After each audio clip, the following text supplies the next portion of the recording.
In 1977, Star Wars, later subtitled to A New Hope, splashed onto movie screens and introduced the lightsaber, the signature weapon of a Jedi Knight, and their evil counterparts, the Sith. But only if it's red. And to say people wanted this thing as a toy would be an understatement. You can't just introduce a laser sword that can cut through basically everything and not have people want it. And thus, Kenner released the first official lightsaber toy, which was this. Finally! One that fits!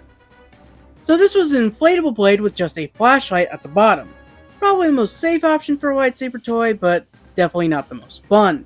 Which is why they struck back for the second movie with the Force lightsaber, which was a solid blade with no lights, but a whistle that would make a somewhat lightsaber sound and swung around. This was the standard for a while, but the end of the original Kenner Star Wars run did see the droid's lightsaber that, well, it's never the length, but how you use it. By the way, I encountered droids in my early childhood via Blockbuster VHS. I mean, it was my birthday, I chose that VHS, but I was so confused afterwards. So anyway, with the return of Star Wars toys in the mid-90s, Kenner would bring out what has essentially been the template for regular, consumer-grade lightsaber toys ever since, with their Power of the Force electronic lightsabers. Little changes have happened since then. Upgrades, downgrades, new spins that don't really take off, but the core has remained the same.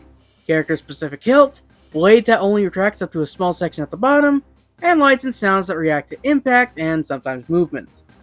Not many have survived from my childhood. I remember specifically having the Episode 2 Obi-Wan lightsaber, and you'd have to shove those big D batteries into it like you were loading a dang weapon. The Yoda one actually had a belt clip and could lock, so you could put it on your waist. Heck, I even still have some of the blade from a Darth Vader one. Gotta love that orange.